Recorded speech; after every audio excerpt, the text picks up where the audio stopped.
Hi, my name is Nihat and I'm a developer at Urban Games. Today I have the great pleasure to show you an exclusive gameplay preview of the Transport Fever 2 Console Edition. Transport Fever 2 is a tycoon game where the player connects towns and industries to let the world grow and to earn money. Trains, ships, planes and different types of road vehicles are available to build up a transport company. The game starts in the 1850s and the player experiences the change of time until today.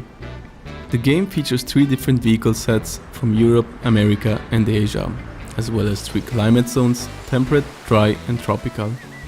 For this video I have prepared a map with pre-built infrastructure and lines to give you a better overview of the game. Welcome to our fictional tropical island featuring Asian vehicles in the 1970s. The main goal of Transport Fever is to build up a profitable transport company. You earn money by transporting people and cargo. Towns play a central role in the game. The more they grow, the more money you can make. People either commute between home and work or like to go shopping by walking, using their cars or with public transportation. Via the radial selector, the layer menu can be accessed to visualize the land uses. People live in the green buildings, go to work in the yellow industrial buildings, and go for shopping to the blue commercial buildings. Cargo, on the other hand, is transported along the production chains to be finally delivered to buildings within towns. There is another layer to identify the exact delivery locations. Now, let's inspect a town to understand the requirements and mechanics. For that, I open the town window of Nagoya, which explains in detail how town growth works. Here in the window we can see all its requirements, the current level of fulfillment and the impact on town growth. The first requirement is the reachability of workplaces and shopping facilities via public transport. As seen here, the inhabitants of Nagoya can already reach 2 destinations, thanks to the ship line going to the second island and the train line connecting one of the neighboring towns. However, not all people in town can reach the train station, as stations have a limited catchment area, shown here with the white highlighted buildings. People outside of this area are not able to walk to the station and can't use the connections offered there. Therefore, to further increase the town's reachability number, we need to extend the reach of the station. We should introduce a bus line. Starting here, I will connect all 3 land use districts to this station. This will allow all town inhabitants and also people from neighboring cities who are arriving at that station to reach work and shopping places in Nagoya by bus. Having built the stations, it's just a few button presses to add a new line connecting them. Now we need a depot, where we can buy buses and assign them to the line. The buses will spread out automatically, and over time, more and more passengers will start to use the line. As we can see in the top row of the city window, the number of destinations has already increased significantly, as the inhabitants of Nagoya have now more places to go shopping and to work. This will help grow the city. We can still increase this value by expanding the public transport even further. As Kobe already has a bus service near the train station, another good option is to improve the capacity of the train line from Nagoya to Kobe. This can be done by editing the existing trains. For example, we can replace the wagons with ones that have more seats and add more wagons to the train. We can also increase the frequency of the line by adding more trains. An elegant way is to just clone an existing train.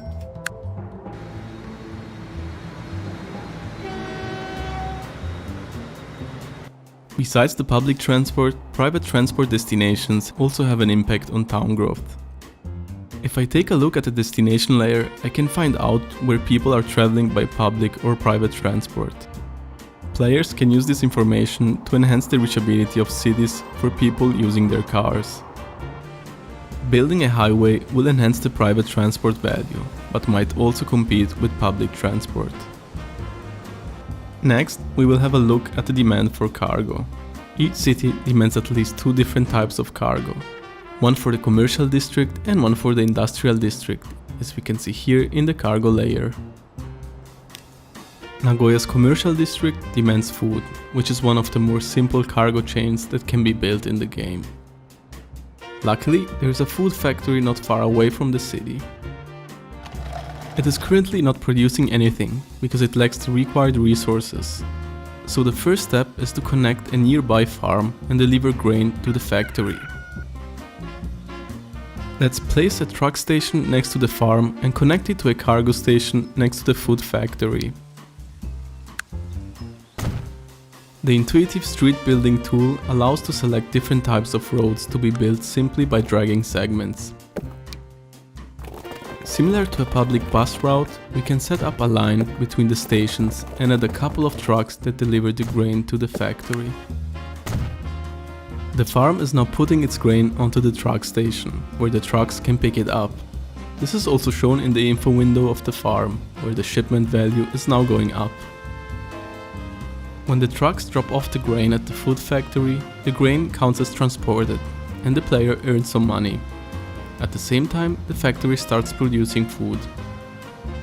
Now, the food factory has nowhere to ship its goods, so let's deliver it to Nagoya.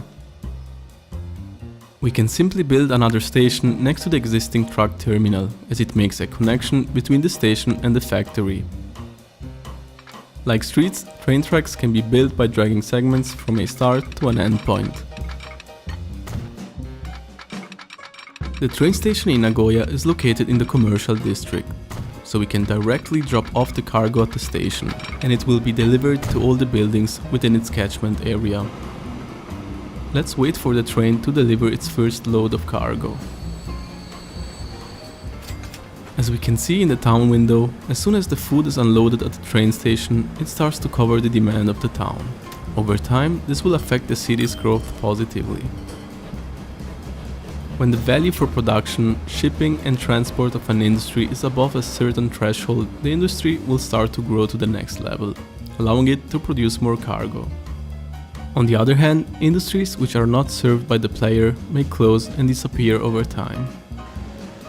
For longer distances or across large lakes or the ocean, planes or ships might be a good solution to connect industries and towns. While our inhabitants are happy to have public and private transport services as well as supply with cargo, there are also things that hinder city growth.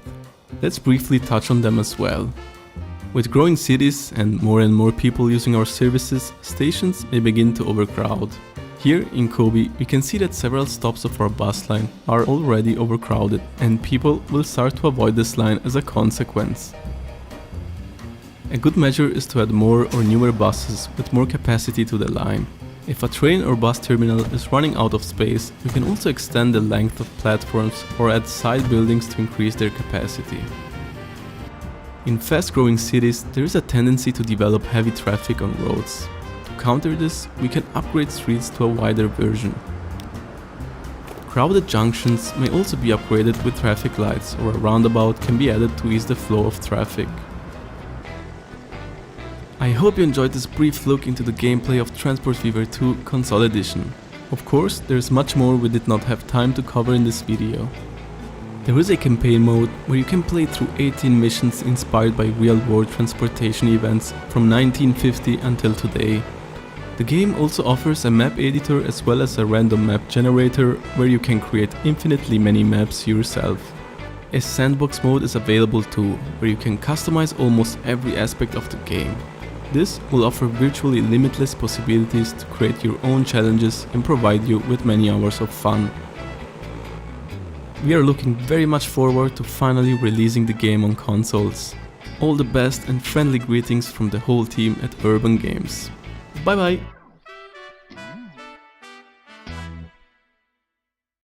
PlayStation